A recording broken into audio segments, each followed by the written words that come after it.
Carmela, German Riesling has a reputation for being one of the greatest white wines in the world. Agree. But it's also one of the most confusing and a little controversial. Give it to me. Well, it sometimes has a smell of gasoline. True. Which some people hate and some people think makes it a fantastic wine. Right. So we tasted and reviewed 2 of them. They are not the same. No. Did we smell gas? Yes, absolutely. But did we like them? We did. All right, let's go.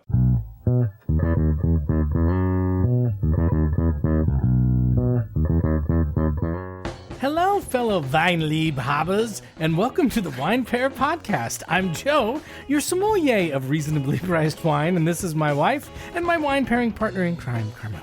Hi there. And we are the Wine Pear. Yay! If you're new to our podcast, here's what we do. Every week we buy wines under $25 with our own money. We taste them and we give you our brutally honest opinion on whether they're worth buying. We crack open that piggy bank. That's right. Every week we do it. Nobody pays us to review specific wines. We don't accept free bottles from wineries, and we're not afraid to call out a bad wine when we taste one. And Decanter Magazine calls us fun, irreverent, chatty, and entertaining. So if that sounds like your vibe, welcome to our tribe of wine lovers, or Weinliebhabers. Wait, did you come up with that? Well, I did have to come up with the tribe name this week, and so I picked a German word, a German. Oh, I was thinking maybe that was somebody else, like somebody like super creative. Oh boy, no, But I just you was are like, creative. Thank you. I don't know.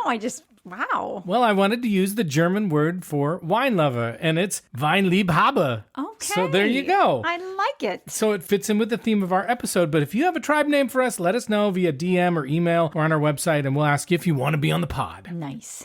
Now, Carmela, this week we are covering a wine that was suggested to us by listener Emma, who asked us to spend some time on wines from a bunch of different places. Oh. But one of them was, as you can tell, Germany. And as you can also tell, we are happy to oblige. Always. We always try as hard as we can to find wines that our faithful listeners ask us to do. Right. So she gave you a list, like a to-do list? Yes. I mean, like a honey-do list? She gave me kind of a honey-do list, wow. which I'm not used to You're from other people. You're keeping us in business, Emma. That's right. Now, we have covered, Carmela, Riesling before in other episodes, but we have never focused specifically on German Riesling, and Germany is very famous for its Riesling. Right. It's kind of their it wine, and so we thought, why not revisit the wine from its actual home? Because you want to make sure that has the it factor still. That's right. And maybe someday we will together go to Germany. We've been there separately, but never together. Okay. Who knows? Now, we talked about this a little bit in our Sparkling Riesling episode, but the truth is that despite what you may think, Germany is not just a beer drinking country. No, it is not. No, as a matter of fact, it is kind of big on alcohol drinking overall. That is not news to me. It's not news. But now listen to this. The Germans do like their booze. Here's some data. Germany averages almost 11 liters of pure alcohol per year per person. Go, Germany. Aged 15 and over. Oh, wait. And that compares... Wait. 15. Yeah, and over. Okay. Did you think I said 50? No. Oh, okay. I'm just like they're young. They start them young. That's children here, so they start them young. Just wanted to clarify. Now that compares to about 9.5 liters per person in the U.S. and 9.8 liters per person in the broader EU. Okay, but does it give information about like which age group is drinking the most? I don't have that information. Is it that 15-year-old? No, I don't think so. I don't have that kind of information. Okay. Now, I will get back, Germans do like their beer. Let's not fool ourselves. They drink about 88 liters of beer per person per year. Wow. Versus 66 liters. That's a lot of pressure. Why pressure? Because that's a lot to keep up with. Yes, you're right. I mean, I'm only at 75. Right. I've only got a few months left to go. They want to keep that reputation That's up. right. That's right. Now, in the UK and the US, we drink about 66 liters per person. And in France and Italy, it's only about 35 liters. Oh. But they also like their wines in Germany. They drink on average about 25 liters of wine per year versus just 12 for the US. Now, France and Italy drink a lot more wine. They drink about 42 liters per person. But for a country known for beer, that's a lot of wine. Okay, so what do we drink the most of? Are we like hard alcohol people here in the U.S. or what? I don't know, but this question is not getting in the podcast because I don't know the answer to that question. Okay. And this is going to be a great episode. This is going to be the best episode ever because I caught Carmela on a day when she's actually paying attention.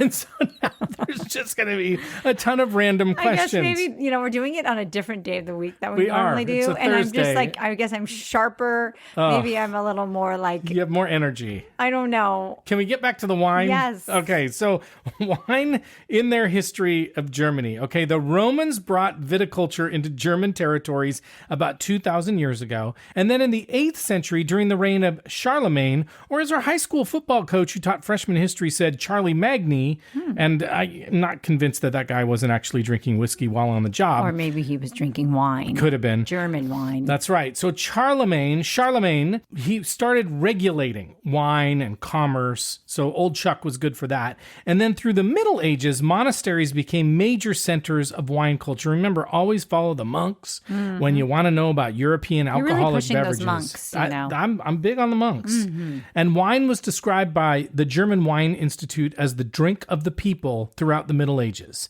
And in part, that's because water was often unreliable and alcohol is good for cleaning stuff out, right? Wow. You didn't know that, Can you imagine? Drink, like what they say now, make sure you're hydrated. Yeah. Drink wine and beer because it has alcohol. It's cleaner. If you can't drink water, drink wine? No, for sure. In fact, they'd probably say drink wine, not water. Ooh. Right? Because sometimes that water wasn't so 64 clean. 64 fluid ounces a day? Exactly. Wow. Of wine. Now, that long timeline matters from the Romans to Charlemagne to the Middle Ages to today because it helps to explain why modern Germany can be both a beer powerhouse and a serious wine country at the same time. And they make a decent amount of wine in Germany as well. Germany grows about 40% of the world's Riesling and is the third largest producer of Pinot Noir in the world, which, by the way, the Germans call Spätburgunder. Wow. You remember that? Yeah, sort of. Because we covered it in one of our QPR, high QPR Pinot Noir episodes. I'm sure I remember. You totally do. Yes. I know you do. That means, friends, that Germany is not just a beer drinking country, but also a legitimate wine drinking country. And that is one of the reasons why we are focusing on them today and focusing on their great wine, Riesling. So we are going to talk more about what Riesling is and what makes it special. And we have 2 German Rieslings we're going to taste and review today to see. That was terrible. That was more like Arnold Schwarzenegger. To see if I don't know, either or both of them is worth your hard-earned money. But first, you got to do our shameless plug. That's right. So thank you for listening to us and for supporting our show. And know that we buy all of the wine we taste and review every week so that we can give you real and honest reviews. And if you like what you're hearing, please subscribe to our podcast and leave us a 5-star rating and review so we can grow listeners. And thank you to everybody who's done that.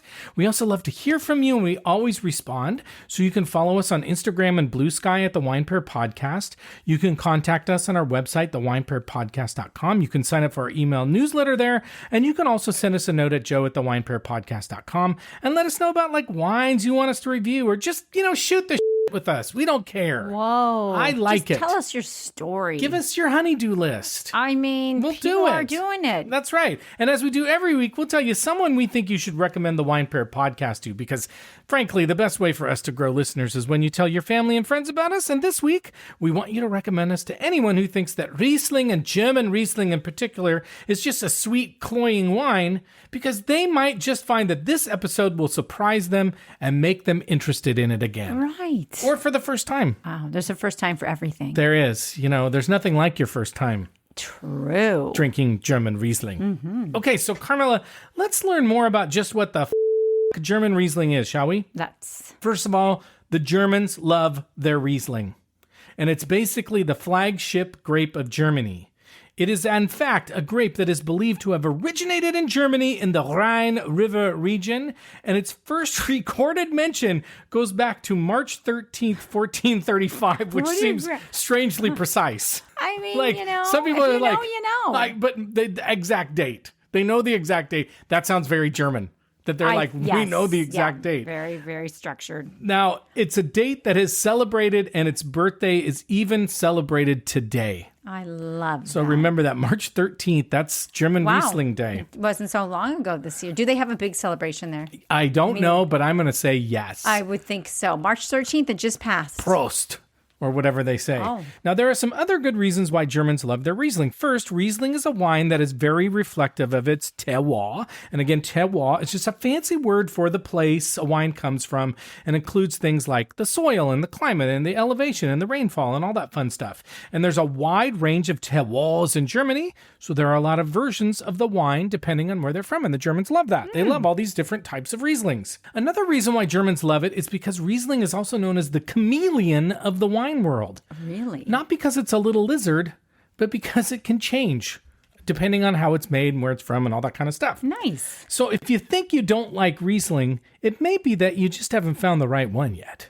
True. Right? But the wine can range from bone dry. I don't know why they say bone dry, because if you opened yourself up and you looked at bones, forget it. That's being cut out. They're kind of moist, you know? No, I think they're bone dry. Okay. Bone dry to super sweet dessert wines, so the Germans have all of their bases covered. All their bases. You want it dry? Fine. You want it semi-dry? Fine. You want it super sweet? It's Go like for the only wine you need, apparently. Yeah. I mean, and some people love it dry. Some people like it wet. Some people like it sweet. You whatever. might like it when you're dry. You might like it when you're wet. That's right. That's right. I don't even know what that means. Now, Carmela, just to get off that subject, here are some German wine words to know if you want to know what kind of Riesling you're going to get. So just memorize this. I'm trying to save you. Ready? Trocken. Trocken means dry, so know that one. Trocken. Yeah. Halbtrocken and Feinherb mean off-dry to slightly sweet. Okay, you've lost me already. Lieblich means medium sweet. Oh. And süß, which if you looked at the word doesn't even look like süß, means sweet. How'd you find these out? Well, from the interwebs, where I find out everything. True. And it's never wrong. You didn't talk to somebody from Germany. I did not. But hopefully if you do speak German or you're from Germany, yes. Let us know how this accent is going. How are we doing? How are we doing right now? Okay, so Germans also know that the Riesling they make is different from Rieslings made in other parts of the world. And as we mentioned earlier, Germany produces about 40% of all the Riesling made in the whole wide world. Wow. And there are a few things that make German Riesling stand out from the rest. And again, you must memorize these things. Okay, you don't have to memorize it, but it's good to know. German Riesling is known for its high acidity because it is a cold climate country, and wines in cold climates tend to be more acidic. And that acidity is often balanced by the residual sugar level. So this makes German Riesling a good food wine, especially for fatty foods, for spicy foods, and white sauce foods. And remember, we've mentioned this before, but sweeter wines, believe it or not, this may be surprising, sweeter wines are often very good with very spicy foods. Yeah. So if you're going to have something super hot, have something sweet with it. A sweet Makes or sense. semi-sweet Riesling, great idea. German Riesling also tends to be lower in alcohol. It's usually 13% or lower, and when sweet, it can be a lot under that amount. Now remember that lower alcohol wines are often sweet with a cutoff somewhere around 11%. So if you're below 11%, you're usually getting into sweeter wines. That put aside the lower alcohol wines that are coming out that are specifically like low alcohol or zero alcohol wines. That's not what we're talking about. We're talking about normal wines with lower alcohol content tend to be on the sweet side. German Riesling is also almost never oaked, which is nice for us. And which means it's usually very fresh, very aromatic. And the Germans also, on a side note, also have a unique classification system which delineates the wines based on the ripeness of the grapes at harvest rather than the sweetness of the finished wine. So it still has to do with sweetness. It's just they look at the grapes at harvest versus what the wine actually ends up being, which is kind of interesting. Yeah, different way. So that's something you can put in your brain box and impress your wine nerd friends with. Now, one thing that we should also mention about Riesling is that it is one of the premier aromatic white wines. Now, if you remember from past episodes, we have talked about terpenes, which are aromatic compounds found in some wine grapes, and especially white wine grapes. Riesling has a lot of these compounds. It's considered one of the aromatic white wines. So you'll get smells like orchard fruit and stone fruit and white flowers. And it can also have some interesting aromas. We'll talk about this, but one in particular that comes up is gasoline. That's right. It kind of smells, and for some people, that means it's a good quality Riesling if it has that smell to it. It's tough for me. Like, it's part of the profile. Yeah. But it does. Sometimes I wonder if I should put it in my body. Exactly. But yeah, it's definitely like one of those things that you will smell. For sure. And the fancy wine nerds will call it petrol. But we often just say it's gas or natural gas or something like that. Riesling is made in many parts of the world. It's made in Alsace in France. It's made here in the U.S. It's made in New Zealand. It's even made in places like China. But in Germany, there are 5 classic Riesling regions, and you have to memorize these as well. Oh. No, you don't. No, you don't. Wow. And we'll add a 6th one because it matters for the wines that we're drinking today. So I'm going to give you 6 for the price of 5. Holy How about cow, that? That's a good deal. amazing. No, Right. it's actually not that good of a deal. Okay, the most famous Riesling region is Mosel, and it accounts for about 1/3 of the total production in Germany, and you'll often see that on wine labels. And these vineyards in Mosel are on super steep slopes, and the wines are often described as crispy and bright. So that's kind of nice. Rheingau is another region that's small but known for making elegant and supple wines with good minerality. It sounds kind of sexy. It's also known, this is kind of cool to put in your brain box, for having discovered the use of noble rot to produce sweet dessert wines. Noble rot? Yeah, so basically this means that there's a fungus that actually dehydrates the grapes and concentrates its sugars, and some of the most famous dessert wines in the world, like Sauterne, are made from grapes that have undergone noble rot. That's amazing. Yeah, and Rheingau is where it was first discovered or first done. Rheinhessen is the largest wine region in Germany, and it has undergone a quality revolution. It was once known for mass-producing sweet wines, but now it's known for spicy and savory Rieslings. Pfalz, which is spelled Pfalz, is next, and it's one of the warmest and driest regions. Remember we said there were lots of different sort of terroirs in Germany? Well, this is a warmer one. It creates fuller-bodied Rieslings, which makes sense because, remember this, warmer weather creates more sugary grapes, which often means higher alcohol and less acidic wines. So this is just good wine knowledge to know. If it's a warmer climate, you're going to have less acidic wines, more sugary, usually higher alcohol wines. In cooler climates, you're going to get crisper, higher acidity wines. That's just a good thing to know. Nahe, where one of our wines is coming from today, is tiny and is known as the geologist's paradise because it has over 180 different soil formations. What? And I want to know who counted them all. Do you think it's a real thing, like a real number? I mean, it's so precise. They didn't say around or about. The Germans. 180. There's exactly 180. That's amazing. And there's a guy probably who checks every year. Do you think so? Yeah. That's his job. Yeah. Okay. If there were 179, that's what the Germans would say. Wow. The Riesling from this area tends to be both mineral and ripe. And then the bonus region I'm going to give you, the 6th for the price of 5, is Württemberg. And Württemberg I bring up because one of our wines today is from there. It's Germany's 4th largest wine region. It's primarily known for reds, but it produces high elevation, bright Rieslings with really good acidity.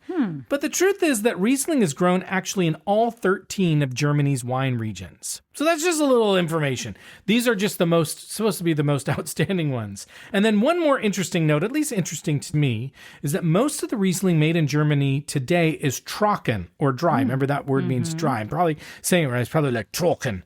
But that was not always the case. Germans have traditionally liked their wines sweet. And this is why Riesling has always had a reputation of being a very sweet wine. And in the 1970s, they were famous for mass producing very sweet wines. But like everybody, their tastes are adjusting and they're putting out drier wines. I would agree. I mean, I like a Riesling. I don't find them super duper sweet. No, we tend not to like, super sweet wines anyway. Right. But they believe that drier wines help show off the terroir of where the wines come from better. But Carmela, I think that's enough information. I think we should learn about the specific wines we're drinking today. What do you say? Let's do it. Okay, so as usual, the wines we have chosen for this episode are under $25, and they should be relatively easy to find because I bought them both at wine.com. Now, German Riesling is not hard to find, and really any place that has a decent wine selection should have them, whether that's your local grocery store or local wine shop or even a gas station, quite frankly. I think you can find German Riesling. The question is, can you find good ones? And please don't confuse German Riesling with any old Riesling as we've been discussing, if that's what you're most interested in. In fact, it could be kind of fun to compare a German Riesling with Rieslings from other areas. maybe someday we'll do that. That would be fun. Yeah, maybe you can do that and let us know what you find out. And as usual, as we always say, go to your local wine shop, ask the owner if they can find these wines or other wines like them, and they'll be happy to help. The first wine we're going to drink is the 2022 Weingut Dautel Estate Riesling Trocken, and this one comes from one of the wine regions we talked about, Württemberg. And note that it says Trocken, so we know that it's dry. That's right. And remember that the term Weingut, Weingut, is German for winery. That's just a good thing to know. If you go to Germany. Right. You need to know that. Carmel, I just feel like we're learning a lot of German today. I am so overwhelmed right now, actually. Weinliebhabers. Right. Because I am hearing it, but trying to pronounce it back would be challenging. Too much for you. Okay. Too much too soon. Too much too soon. From what I could find on the interwebs, the Dautel family has been making wine for a long time. They say 500 years. And again, they're German. Wow, so they're old. They're really old. Time to hang it up. But Ernst Dautel was the first in the family to attend winemaking school in the 1970s. So they were just winging it, I guess, up until then. And now his son, Christian, runs the winery. And this winery focuses on local wines like Trollinger and Lemberger and Riesling. But they also fought for permission to plant Chardonnay in the 1980s. So I'm not sure how I feel about that. I like that they fought. And sometimes they fought to plant that. Plant Chardonnay. Okay. Yeah. So I don't know if they do oaky or not oaky. If it's not oaky, then I love them for it. What was interesting is that wine.com, I don't know why I'm bringing this up. I'm just bringing it up because that's where he bought it from. They said the wine came from Mosul, but the winery and the grapes come from Württemberg, so don't be confused. I could not find a tech sheet for this wine. Rats. But I can tell you a few things about it. The wine is fermented in stainless steel, which would be highly expected. We don't expect a lot of oak from these guys. The soil is sandstone. Now, that's very good for wet and cool climates because it drains quickly and it retains heat. So for a cool climate place like Germany, sandstone is a good soil to have. Maybe we need that. We might need some sandstone. I don't know if you guys know, in Seattle, it's a little wet sometimes. And our yard in particular is moist. Very moist. Don't say moist. Okay. Now, the winery is defined as practicing organic. I think that means they're organic.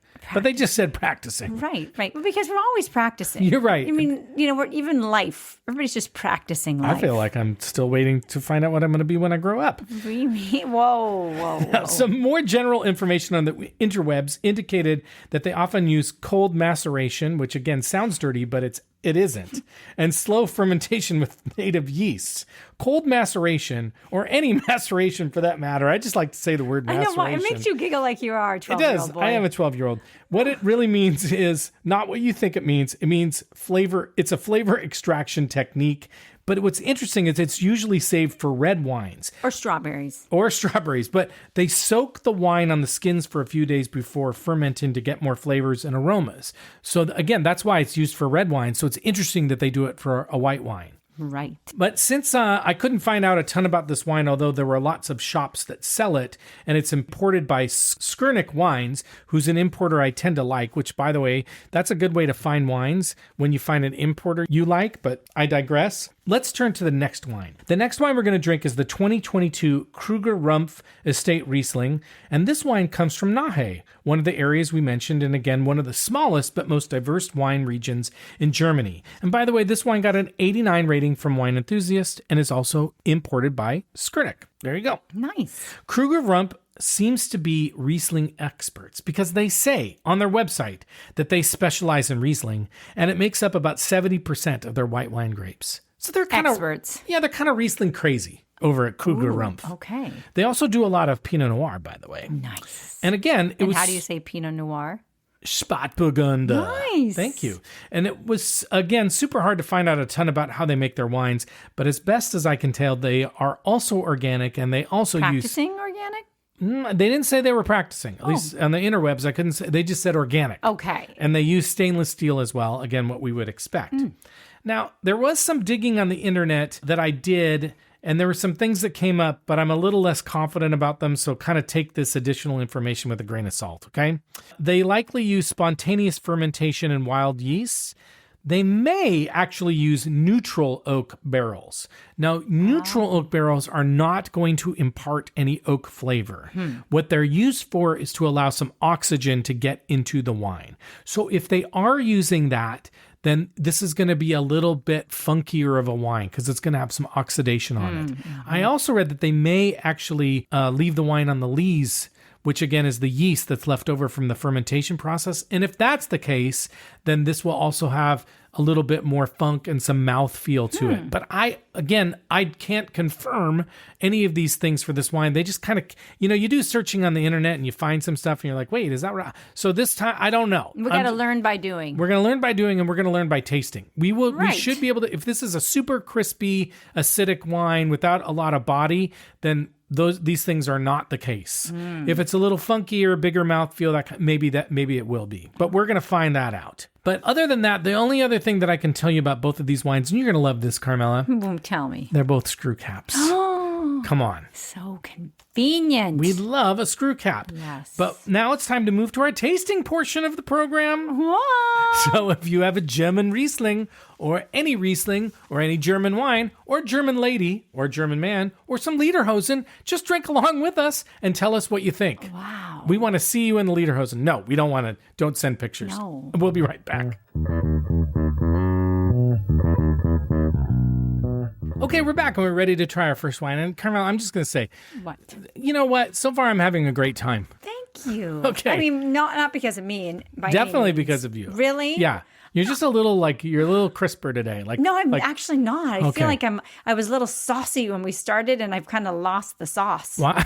Did you get lost in the sauce? Yes. Okay, I don't know. I'm a little just listening girl today. No, I don't think so. I think you're involved. Really? I think you're highly involved. I'm trying to be like a active listener. Yes. You put your listening ears on. Right. Leers. But I'm feeling like my mouth is just agape. Like I'm just...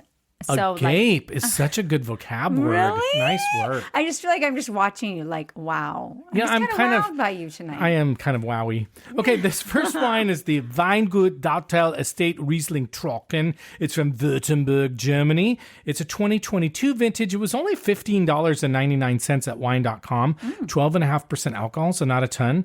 100% Riesling. I couldn't find a professional rating or a Vivino rating, but one thing we should say is I love the Riesling bottle. Like these German all-sauce wines have the same kind of these elegant, long, thin bottles. They're really, elongated. they're very pretty. Yes, it's a screw cap, and it's just sort of.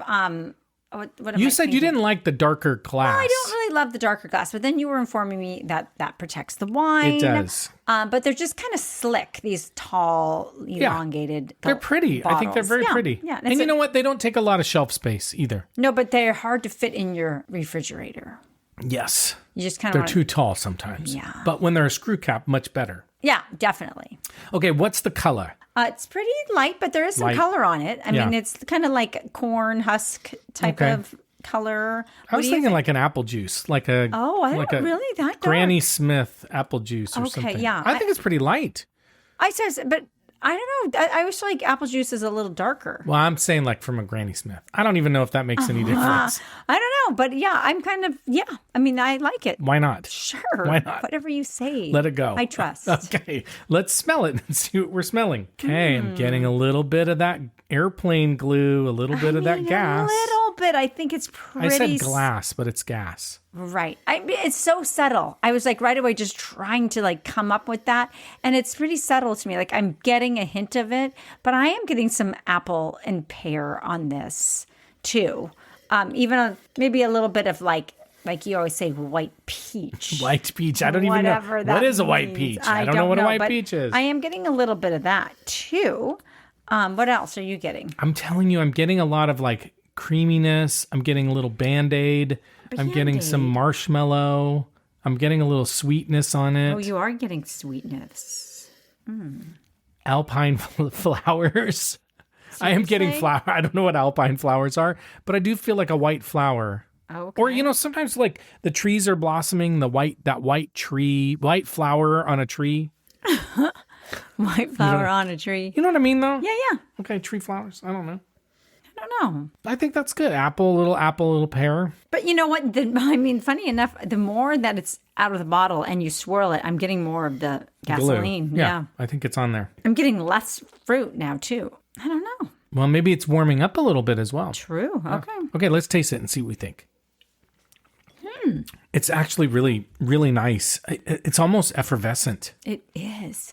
It's very nice. It's way different than the smell, don't you think? Yeah, and it's crispy. Crisp is exactly. It's like lemony, but also like a crisp apple. Yes, I'm thinking of like a crisp apple. Like definitely a Granny Smith, but a little more juice. You know, Granny Smiths can be a little dry. Yeah. Like kind of a juicy, tangy apple. Totally. It's nice. It's very juicy. It's very tangy. It's very tart.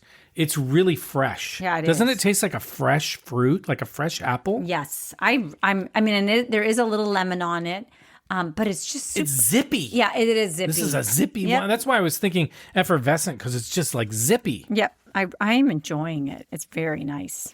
Only when you smell it do you get that kind of petrol taste, but I don't think petrol is the wine nerd term, but when you smell it, like it's really coming through way more now than it did with that first whiff. I don't think when you taste it though it comes through. No, there's a little it's a little bit like lemonade-y. Yes, very, very much so. And even like there's a hint of like saline on it too. I was gonna say the same thing. I totally agree. Yeah, salt water, like almost like you're drinking this at the beach, like you're at the ocean and you're having lemonade. This kind of reminds me of that. It's pretty fresh, but it's almost like fresh seawater along with it. Yeah, this is a wine that has minerality because I feel like I'm getting a little seashell, and I also feel like I'm getting steel. Like I think it's a little steel on it. Yeah, but it's a really nice wine. What food might you pair with this Dautel? Oh, well, I definitely think you can do an assortment. Like you can have that salty, fish and chips, kind of a fried fish and chips.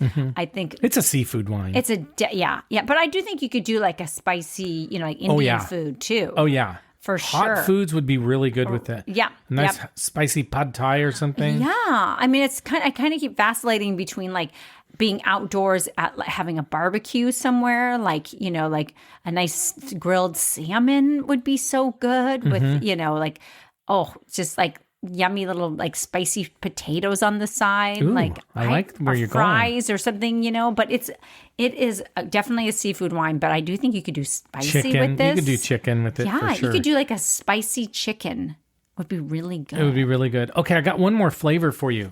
What? I'm kind of getting a little clove. Oh, okay. A little bit of clove in the taste. Yeah, a little bit. Like on like the back end. That's interesting. A little baking spice on it, I feel like.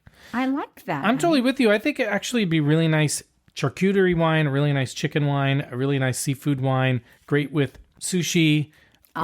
Really nice by the beach, hot weather wine, put a little ice cube in there. We don't mind you putting ice cubes in your wine. We're not going to judge. If that's what you feel that you need to do it. Right. We used to be judgy. We're not judgy. No, we have grown up. That's right. But I do think this is something that I'm enjoying it cold. I agree. It's really nice, super cold. Yeah, like some white wines, we don't mind if they warm up a touch or, but this I think you want to keep kind of cold. So definitely bring it on ice if you're going to the beach. And actually, I think if it was warmer, you'd get even more of that gas smell on it.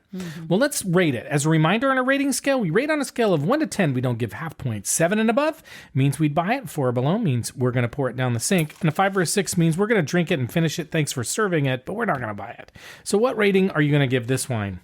I'm going to give it an 8. I'm giving it an 8 as well. I'm giving it, I might go back and rate it higher. Yeah. It's a really nice wine. I would definitely serve this at like a dinner party, Sunday night dinner with friends, with enemies. Party with enemies, yeah. Sure. And $15.99 is not a bad price at all. That's amazing. Yeah. No, but like this is a fun party wine too, like a backyard summer bash. And you don't need a corkscrew. Amazing. Come on. Right. Just put that in your backpack. It's a nice thin bottle. You'd be good. I love it. Okay, Carmela, we're going to take a break and we'll be back with our next wine. Okay.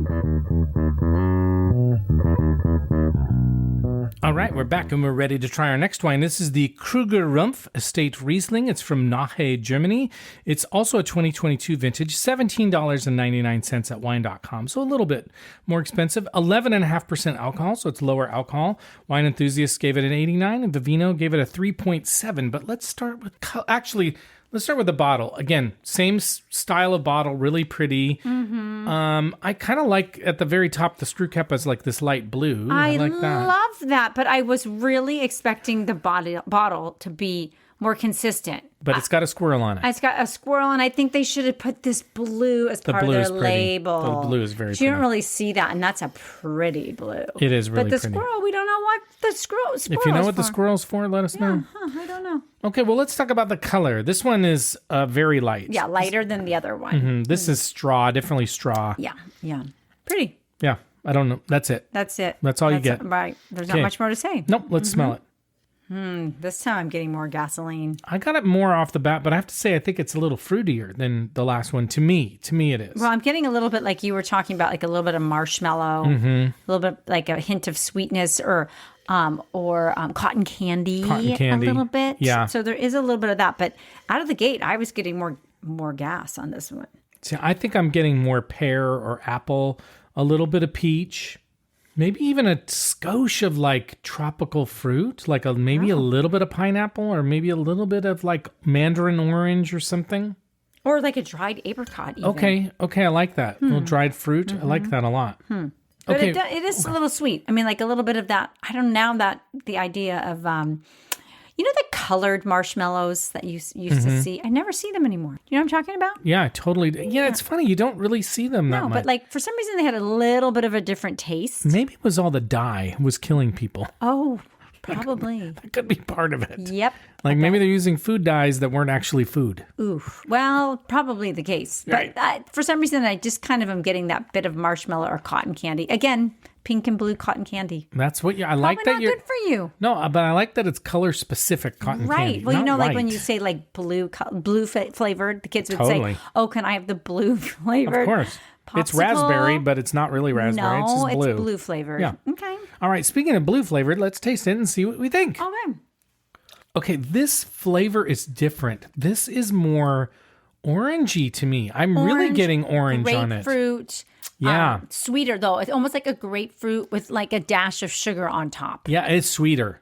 Definitely sweeter. It's sweet. It is lower alcohol, so it's probably got some more residual sugar, but I can't get orange. Like an orange, like a creamsicle? A creamsicle, but also like emergency. Remember I think we talked about that last week. I was kind of like getting some emergency on it. Like it's very orangey, almost a fresh squeezed orange. Yeah, but I'm also getting like, again, some of like a sprinkled sugar or even like a candied orange. Okay, I'm with you. It's definitely sweet. Or even like like one of those gummy candies, like an orange gummy candy. Oh, yeah. Or the peach ones. Yeah. That have sugar on But it. remember those when you were a kid, there were those orange gummy candies that were like just sugared, and I used to love them. And they kind of didn't taste like any. Terrible. They were terrible, but I used to love them. Oh. That's kind of a little bit of that taste in there because there's that sugariness. Yeah, a little. It's definitely sweeter. It's not as like, there's not as much diversity in this one, I don't think. Like, it's a little more one note to me. Yeah, I guess. It's just different. It's sweeter. It's got a little chamomile tea on it, too, to me. Oh, yeah. Because it does have dryness, kind of got that tannin on it. Mm-hmm. But it's like fruit tea, a fruity fruit tea. Okay. Like, yeah, you're getting like a fruit, like an herbal. Herbal fruit tea. Yeah. Do you get that a little bit? I think a little bit, yeah. We actually have one upstairs. I don't know what it is that Mariana gets. Is it a passion fruit? Maybe. I don't know. Yeah. But that would make sense with the kind of tropical citrusy flavors in this one. Okay, well, what food would you pair with this Kruger-Rumpf? Well, let's see. I would probably do a lot of the same. I feel like it's sweet. It's sweet. I think you want something spicy. Yeah, spicy or salty. Salty is good too. Even like potato chips. That sounds kind of weird. Or French fries. No, I don't think it sounds weird at all. I think it's like a snacky wine. Like you could just have. You went to the ballpark, got a hot dog and French fries. Yeah, this would be a great ballpark wine. I think it's a good sausage wine, like a good. And also, it's low alcohol. You don't need to be, schnookered, getting crazy That's at the right. ballpark. Yeah. So So I feel like you would want to have, because you may not be able to finish a full glass if you're not a big sweet wine person, because you need something to cut through that sweet. Okay, when we're in Portland and near where our kids, our son and his girlfriend live, is that Schlebenhausen, whatever the German restaurant. What is it called? I can never say it right. I don't know. I just read a little something about it. But it's recommended to us again. It's a lot of bratwurst. It's got a lot of like potatoes. It's got a lot very German food, schnitzels. This is a wine. Would be great. This is a total wine for that. I wonder if it's on the menu. Well, let's talk about a rating for this wine. I can tell it's sweet because it's kind of clogging up my throat a little bit. It makes me want to clear my throat. But what rating are you going to give this wine? I'm going to give it a 6. I kind of thought you were going to give it a 6. Oh. I'm actually going to give it a 7. And I'll tell you why. Okay. I don't think it would be my very first choice. But I think for spicy foods, it's a really good wine. And I think for German foods, it's a really good wine. So it's sort of a, I'm giving it a 7, but it's conditional. It's conditional. Or an occasion type of whatever you're eating that would match well with this particularly German food. Yeah, exactly. Now, are you going to keep your original rating? Yeah, I am. I'm sorry, for the first wine. I am. I mean, it's a solid 8. Solid 8. Maybe like a I just think it's a really good wine. I could almost go up, but I'm thinking I'm just going to keep it there. Yeah. Okay, fair enough. I'm going to keep mine as well. So what wine are you finishing tonight? I think we're both going to fight over the... What is it? How do you say it? Weingut Dautel. Thank you. Yes, that's the one we are going to be enjoying tonight together. We're going to fight over it. Fight. Wow. Okay, let's find out if we nailed the taste profiles from German Riesling. In general, you're going to get orchard fruit like green apple, pear, peach, citrus like lime and lemon, minerality like flint or stone, kerosene, honeycomb or beeswax tends to be acidic, medium-bodied, aromatic. Honey, I think that honey's a good one. Yeah, I think I was tasting that for sure. On the second one or both? Kind of both. Okay. Weingut Dautel, the winery says, intense nose with lots of yellow fruit from vineyard peaches. And citrus fruits, but also fresh pineapple and ripe L-Star apple. Have you ever heard of L-Star apple? I had to look it up. It's a Dutch dessert apple. Oh. Very dense and minerally characterized. Slightly exotic notes, very delicate white flowers. Oh. And a hint of anise at the end. That's interesting. I didn't. Oh, well, you said clove. But on this one, on the second one. On the second guy. Yeah. Okay. A spicy and piquant start with lots of juicy peach fruit, pineapple, and fresh herbs. They talk a lot about their wine. Acidity and sweetness complement each other perfectly. PJ Wine says this Riesling opens with a vibrant nose of vineyard peaches, citrus, ripe L-Star apple. Where'd they get L-Star? And hints of fresh pineapple, revealing a dense, mineral-driven character. Maybe they grow L-Star apples in Germany. They might, exactly. Okay. The Kruger-Rumpf, the winery said this wine is always juicy and bright with notes of ripe grapefruit and subtle, good job, and subtle herbaceousness. Wine enthusiast said charming with tiniest hints of sweetness, I think it's more than tiny hints, highlighting baked apple, glazed peach, and pear tarts. They were getting that sweetness. Yeah, they were kind of candied or like the inside of an apple pie. Yep, exactly. Which I think is a good taste. Because you're not really getting a lot of yeast on it. Oh, no, not at all. So you're not getting like an apple pie. You're just getting the filling. I fully agree. Tasty. It is so good. Yeah. Long and mouth-watering on the finish, offering a savory herb note. Stu Leonard, a website, Stu Leonard Wines. This bottling is driven by flavors of tart apples, peaches, intense, stony minerals that seem to make all of the impeccably farmed wines that come out of this region. This wine in particular is a total bargain. Okay. Well, what's your verdict on German Riesling? Well, I think we've always enjoyed a Riesling, and German Rieslings in particular. So I'm gonna start drinking them a little bit more. I feel like it's a good, especially with spring and summer on the horizon. I think they're great summer wines, warm weather wines. What about you? Yeah, I'm with you. I think, you know what, if you want real Riesling from the home of Riesling, you got to start with German Riesling. Right. Like, don't start with another Riesling. Start with German. Kind of go through maybe some of the different regions and sweetnesses and kind of get a taste for what German Riesling is. And then I think you have something to judge other Rieslings by and other aromatic wines by. So I think it's fun and I think it's great. And I would drink more of them. Yeah. Me too. Now it's time to head over to our news desk so we can cover our wine in the news this week. Wine in the news this week. This week, our wine in the news comes to us from Stuart Rucker, also sounds German, writing for Action News 5 in Memphis, Tennessee, which is the home of Elvis Presley. Thank you very much.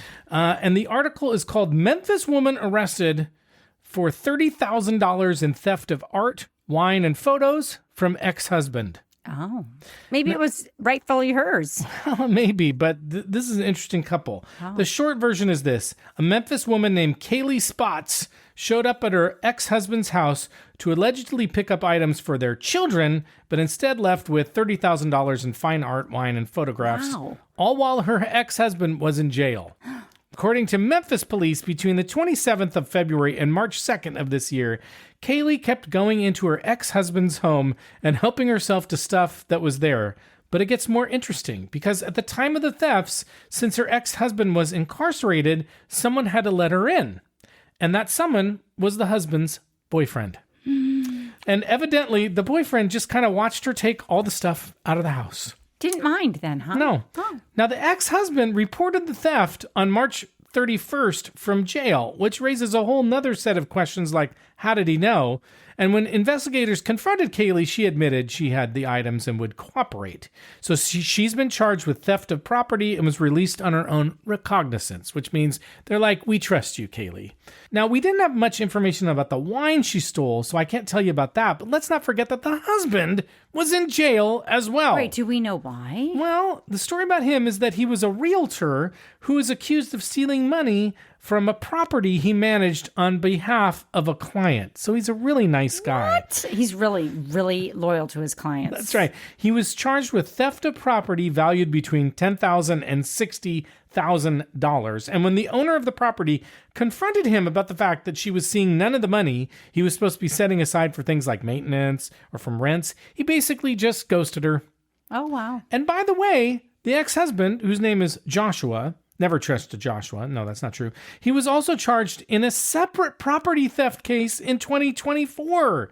He allegedly deposited bad checks totaling nearly $25,000 into his bank account. Wow. So this is quite the couple. I don't know about this. This is even going off the rails. It's gone way off the rails. In terms of we're not even talking about wine anymore. No, but it's fun. It's just wine within the story. Wine is in the story. Right. So I chose it. Okay. But Carmela, here's the question. If we were ever on the skids, you and me. Wow. Are you testing me out here? What would you make sure that you stole from the house? I was hoping you would ask that. It wouldn't be the wine. I would not feel good about that. The Cuisinart? The Cuisinart is mine. What would you make sure that you took? What would I take? I don't know. My passport. Okay, good enough. That's it, because we don't have anything. Okay, we have some fun listener shout-outs this week, and we really appreciate it when you reach out to us and tell us what you think or what you're drinking. Steal? Oh, wow, you don't want to get to the show. The wine. But that's yours. It's not mine. It's ours. That's so weird. I think I might take my bed. I don't know. Your bed? Yeah.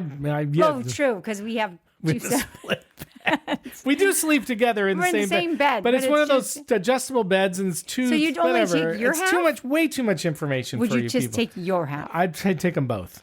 I'd take my half and I'd just rip up the other half. No, that's it. Okay. Anyway, listener shout outs. Dave Baxter from Vintertainment. He told us that one of the Portuguese red wines we did is actually one that he carries. And then he gave us a few lessons on pronunciation, which I appreciate because Portuguese is not easy to pronounce. Yeah. Hassini, she said she loved the episode and bought some of the Lubanzi Rainbow Pet Nat to see if she could find out why it was so divisive. Oh. So Hassini, let us know. That. Let us know what you think. Yeah. If you liked it like I did or you didn't like it like Carmela didn't. Right. We want to know. Now, Timmy did respond to our Instagram video. So cool. Thank you, Timmy. Mm-hmm. Adrian also responded to the video, but she also sent us a nice note to let us know that she ordered some bottles from Vigna Marty that we did the interview with. Cool. And specifically the Côte d'Argent Sauvignon Blanc, which uses sake yeast. Oh, wow. So, Adrian, you got to let us know what you think, because I've never had that wine, and I want to know what you think. And then Amy in Brooklyn left us a wonderful review on Apple Podcasts. That is awesome. Yeah, so thank you so much, Amy. And that means so much to us that you did that and took the time to do it. So really appreciate it. Okay, some wines coming up in future episodes in case you want to drink along with us.